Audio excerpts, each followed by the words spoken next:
and it's easy to see. You are that someone I've been trying to meet. I got your number, won't you pick up the phone? Hi friends, welcome to Masa family. இன்னைக்கு நம்ம சாதத்தை வச்சு முறுக்கு பண்ண போகிறோம். எப்படி செய்யலாம் வாங்க பார்க்கலாம். இப்போ இந்த சாதத்தை அரைச்சிட்டு வந்துடலாம். சாதத்தை நைஸாக அரைச்சி அப்போ தான் அச்சுலேருந்து இறங்கும், முறுக்கு புளிய முடியும்.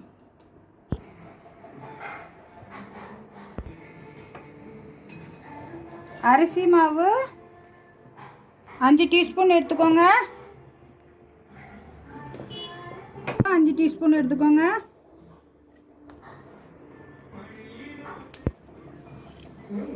உப்பு தேவையான அளவு போட்டுக்கோங்க. நான் கருப்பு எள்ளு எடுத்திருக்கேன், நீங்கள் ஜீரகம் வேணாலும் போட்டுக்கலாம். இந்த பக்குவத்துக்கு பிசையணும். இது வீட்டில் இருக்கிற 3 பொருளை வச்சு முறுக்கு சுற்றிடலாம். உளுந்து தேவை கிடையாது. இப்போ நான் முறுக்கு அச்சில் ஆயில் ராவி வச்சுருக்கேன். இப்போ முறுக்கு சுற்றிடலாம், உள்ளே வச்சிடலாம்.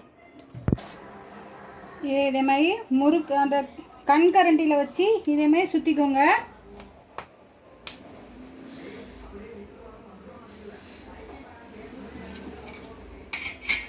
எண்ணெய் அடுப்பில் வச்சாச்சு, இதுதான் பார்த்துக்கலாம்.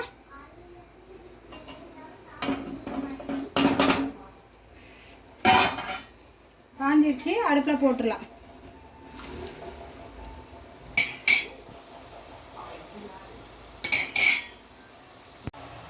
பாருங்க வெந்துக்கிட்டு இருக்கு. இதை திருப்பி போட்டுடலாம். உடையாமல் வரும், டேஸ்ட் அருமையாக இருக்கும்.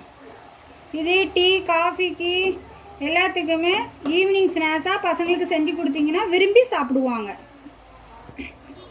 இப்படி அந்த எண்ணெய் அந்த இது முன்னோர அடங்கினோன்னே எடுங்க, அப்போ தான் இன்னும் நல்லா வெந்திருக்குன்னு அர்த்தம். இப்போ எடுத்துடலாம், வெந்துடுச்சு, எடுத்துடலாம்.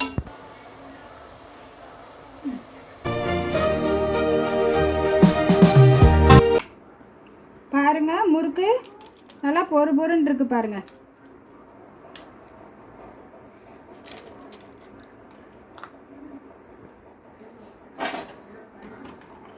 இதேமாதிரி ஈவினிங் ஸ்நாக்ஸாக செஞ்சு கொடுங்க. லைக் பண்ணுங்கள், ஷேர் பண்ணுங்கள், சப்ஸ்கிரைப் பண்ணுங்கள், பெல் பட்டனை கிளிக் பண்ணுங்கள். அடுத்த வீடியோவில் பார்க்கலாம்.